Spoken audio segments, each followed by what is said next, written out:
அருட்பெரும் ஜோதி ஆனந்த வணக்கம். பிரச்சனை தீரவே மாட்டேங்குதுங்க குருஜி. என்ன பண்ணினாலும் ஏதோ ஒரு சிக்கல் இருந்துகிட்டே இருக்குது. குடும்பத்தில் ஏதாவது ஒரு தடை குறை இருக்குது. என்ன வழிபாடு செஞ்சால் நல்ல ரிசல்ட் கிடைக்குங்க குருஜி அப்படின்னு கேட்டாங்க. அதுக்காகவும் அவங்களுக்காக உங்களுக்காகவும் இந்த பதிவு செய்கிறேன். தொடர்ந்து பாருங்கள்.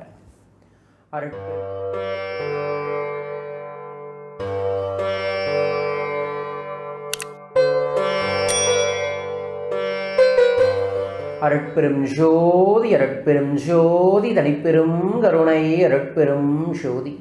குருவே சரணம் குருவே துணை.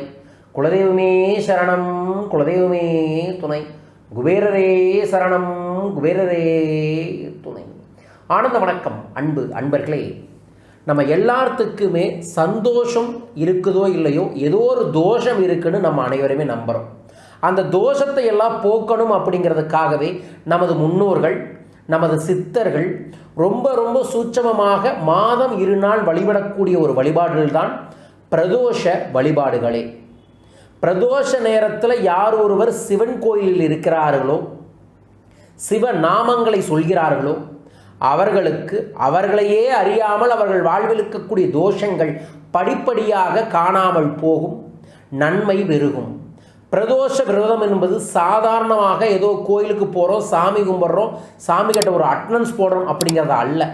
பிரதோஷ நேரம் அப்படிங்கிற ஒரு நேரத்தில் சிவநாமங்களை ஒலிக்கக்கூடிய இடங்களில் பல்வேறு விதமான சூட்சும ஆற்றல்கள் ஒன்று சேரும். அவ்வாறு ஒன்று சேரும் நேரத்தில் நாம் நல்ல எண்ணங்களோடு இறை பக்தியோடு விழிப்புணர்ச்சியோடு இருந்தோம் என்றால் நாமும் அந்த இறைவனின் முழு ஆசையும் வாங்கி பெற முடியும். வரும் வெள்ளிக்கிழமை ஆகஸ்ட் 20ஆம் தேதி வரலட்சுமி நோம்பியோடு இணைந்து வரக்கூடிய பிரதோஷ நன்னாள் வருகிறது. இந்த நாளில் வெள்ளிக்கிழமை பிரதோஷம் என்பது சகல ஐஸ்வர்யங்களை நமக்கு ஈர்த்து தரக்கூடிய சக்தி பிரதோஷம் என்று சொல்வார்கள். ஏனென்றால் செவ்வாய்க்கிழமை வெள்ளிக்கிழமை அன்று வரக்கூடிய பிரதோஷத்தை ருணகர பிரதோஷம், சக்தி பிரதோஷம் என்று சொல்கிறார்கள். ஏனென்றால் அந்த நாளில் நம்ம சிவனை வழிபட்டோம்னா சிவசக்தி ஆற்றல் நமக்கு கிடைக்கும்.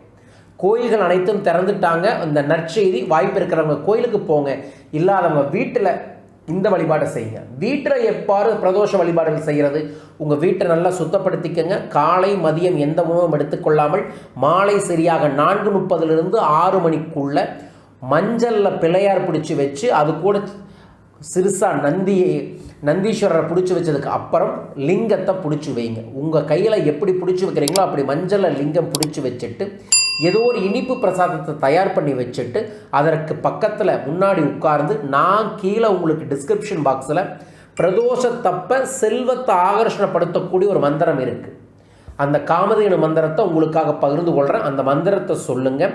காலை முதல் இரவு வரைக்கும் நர்பவி நர்பவி நர்பவி என்கின்ற மந்திரத்தையும் ஓம் நமசிவாய என்கின்ற மந்திரத்தையும் தொடர்ந்து உங்கள் எண்ணமாக வார்த்தையாக சுவாசமாக வைத்து கொள்ளுங்கள். கோயிலுக்கு போக முடிஞ்சவங்க காலை ஒரு முறையும் மாலை ஒரு முறையும் கோயிலுக்கு போங்க. கோயிலுக்கு போய் முதல்ல சண்டிகேஸ்வரர்கிட்ட நின்று பிரார்த்தனை பண்ணிட்டு அதற்கப்புறம் வலம் வந்து நந்தீஸ்வரர்கிட்ட ஒரு முறை வரணும். அதற்கப்புறம் தீர்த்தம் விழுகிற இடத்துல 3 முறை பிரதட்சணமாக போகணும். ஸோ அதற்கப்புறம் நந்திதேவர் வாயிலாக சிவனை பார்த்து நீங்கள் வழிபட வேண்டும். அவ்வாறு வெள்ளிக்கிழமை என்று வழிபடும்போது 4 மஞ்சள் வாழைப்பழத்தை நந்தீஸ்வரர்கிட்ட வச்சு வழங்கிட்டு அதற்கப்புறம் கோயில் இருக்கக்கூடிய பசுமாட்டிற்கு 4 மஞ்சள் வாழைப்பழம் தரும்போது எதிர்பாராமல் ரொம்ப நாளை இழுத்து கொண்டிருக்கக்கூடிய பணம் சார்ந்த பிரச்சனைகளுக்கெல்லாம் தீர்வுகள் கிடைக்குது. ஸோ இதைய அனைவரும் பயன்படுத்தி வளம் பெறுமாறு கேட்டுக்கொள்கின்றேன்.